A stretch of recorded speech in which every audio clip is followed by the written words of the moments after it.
Hey guys, how's it going? We are going to be painting the back fence today, and we waited till the very end of the day. We have the misters on because it's kind of warm out right now. But we're going to be painting the back fence today, which will be so nice. Going to totally help transform that back area. And I don't know, I'm really excited to see it from where the greenhouse is. Let me show you this view really quick because it's pretty cool. So I'm actually just standing where I was literally just standing by the back door, but I zoomed the camera in. But see how you can see the fence through it? I'm very excited to be able to see the fence through this view and have it be black. And then I want to grow Boston ivy over it. I think that'll be so beautiful. So I'm really excited to get the fence painted because then I can go pick up some of the Boston ivy and hopefully, I mean, it's not going to put on any growth, but next fall, it's going to have beautiful fall color. I did have to buy a new paint sprayer for this project. We have the HomeRight. This is the Super Max. This is the Finish Max Super Paint Sprayer. Our last one lasted us like, I think 7-8 years or something like that. It lasted a very, very long time. So we just ordered the exact same one.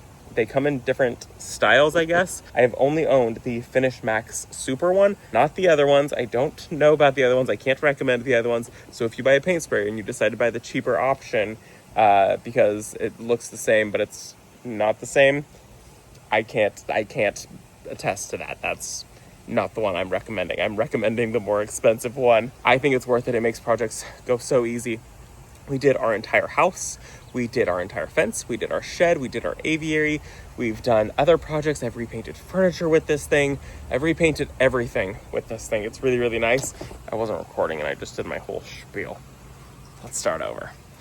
And then the paint, we're going in with the Behr House and Fence wood stain. This one is tintable, so you have to go tell them what tint you want it. We get it in the color slate. There's only a few select colors that you can choose from. Slate is the color that we use. We put it in the paint sprayer. I do dilute it a little bit. You cannot just go to Home Depot and go get paint and ask for the color slate. It's not the correct color. Slate is the color of the stain that they put inside of that to give it that black color. So it's not, you can't just go ask for Behr slate. You'll get not the correct color. So these are the two items that we're going to use, and I'm just going to spray it. Usually what we like to do too is we go in with a roller after, but I think we're out of rollers. So we'll see what happens. Anyways, let's go to the back and get started on this.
Okay, We have filled up the sprayer twice now, and it has done all of this with the exception of that little bit that was already painted because we did reuse some boards. So I still have all of this. Well, I finished all of this. I do have that little tiny section to do. I'm going to do that next. And then I do have the entire section behind me to do. Hopefully I have enough paint. It would be so heartbreaking if I just didn't have enough just to do like one board. Could you imagine? Oh, that would be such my luck. Anyways, let's go over a couple good housekeeping things really quickly. If you have neighbors, I do not have a back neighbor. We have an alleyway, and so I don't have neighbors that this is going to spray over into their yard. If your fence doesn't have gaps in it, totally could do it. If you're doing the top and you do have neighbors, I would use a piece of cardboard so you're not spraying over into your neighbor's yard. Then you're not responsible for any overspray. If you have gaps in it, I wouldn't do it because the paint can go through the gaps. I'm going to do it on the few boards that are right there because I know exactly what's on the other side of that fence, and there is nothing there at all, no vegetation. There's literally nothing on the other side of that fence at my neighbor's house. And then I am going to do this section here because this is just under the crepe myrtle, and this is nothing over here. So I'm going to do this. The old fence used to stop, I think it was back here is where it actually used to stop, is at that board. And our neighbor, her car is all the way back there, so I don't have to worry about overspray. Talk to your neighbors, let them know that you're going to be spraying your fence. If you're going to be doing it, I am not responsible. If you overspray and you spray on other people's property, talk to your neighbors, let them know that you're wanting to paint your fence. I highly recommend using a sprayer if you can do it. We tried using the roller and it was awful. It took, we felt like it took way more paint than this thing takes, and it takes so long. I mean, you saw I got all of that done in minutes, where we were doing like one board took like a minute and a half to do per board because it just sucks up all of the paint, and then you have to go back over it with the roller. So I really don't recommend painting your fence if you have to do it by roller. I only recommend painting your fence if you can do a spray. Just talk to your neighbors. Yes, it will cause overspray. No, it won't bleed through the wood and be on the other side of the neighbors. I've been in my neighbor's property who we have painted on that side, and we painted that entire fence with the sprayer, and they knew we were painting it with the sprayer. And I did tell her, I said, there is a good chance that some of the paint bleeds to the other side. We did pay for the entire fence, so I wasn't really that worried about it.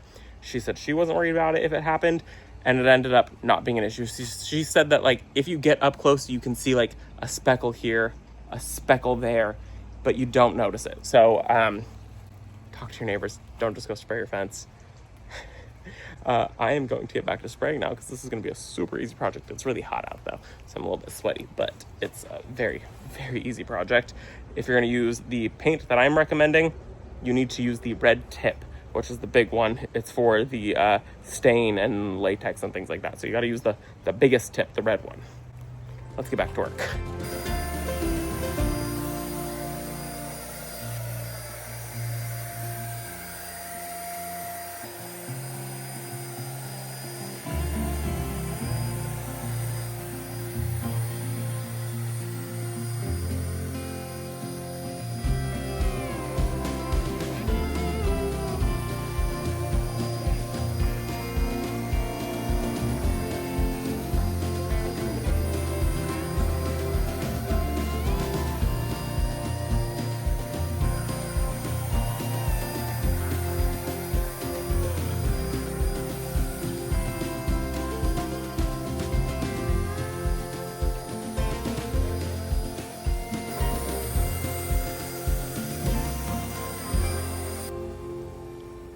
Well, we ran out of paint, and it looks like we hired somebody who doesn't know what they're doing to do this.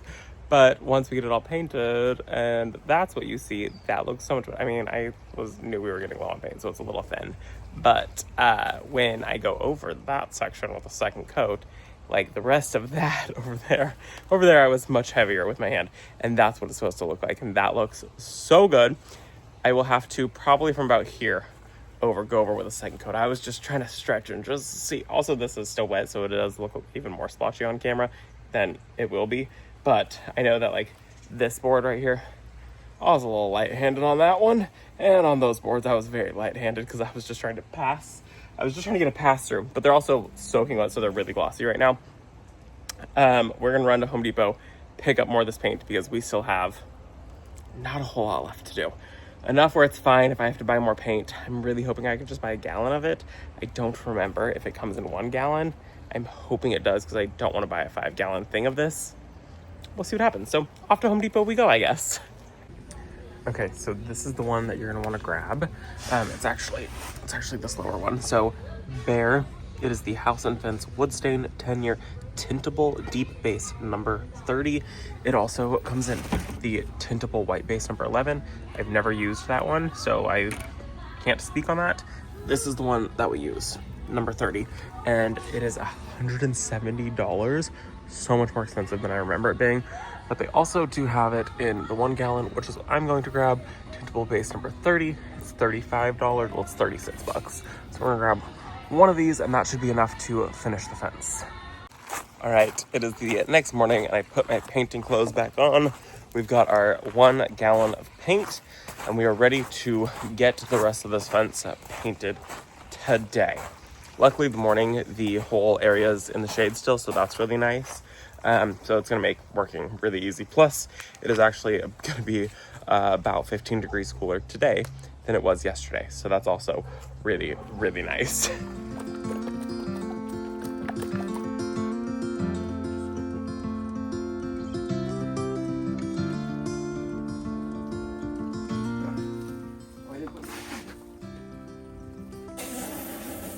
I'm just trying to get it out of the way because it got the cord. This is terrible. This day is gonna be fun. Shut up. I hate you. You know what's even better? What? Is I'm recording. Oh god. I wouldn't need to play that back. Could you imagine if I then sprayed you with paint?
Oh, wow.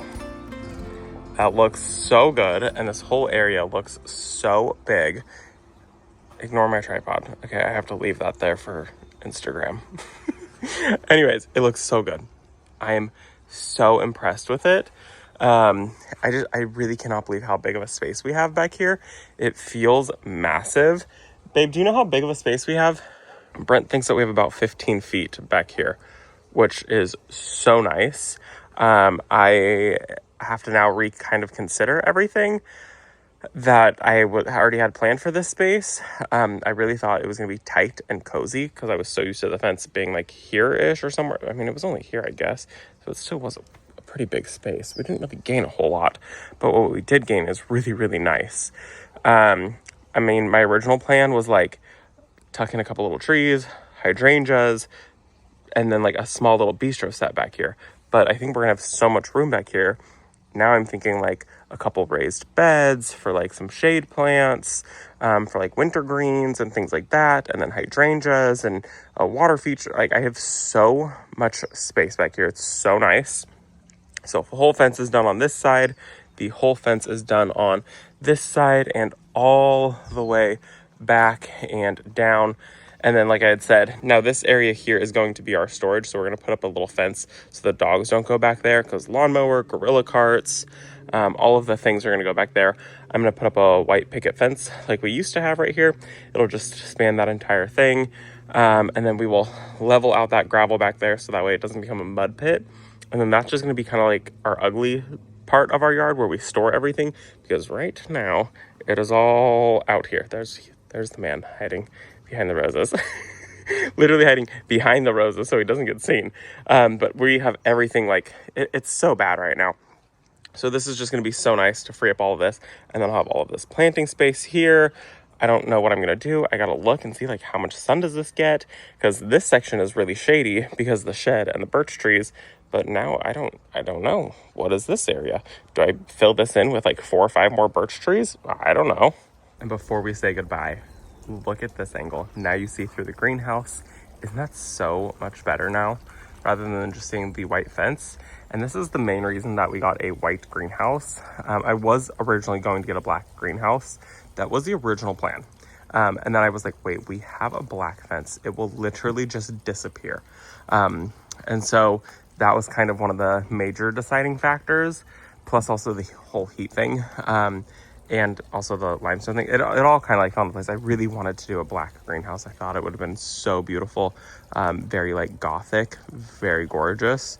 But once I was like, it won't shine in the garden like a white one will. And so we decided to go with the white greenhouse, which I think is the much better option for our area, especially having the black fence, because then it just helps make the greenhouse just kind of shine and like stand on its own, you know? I think it's really pretty.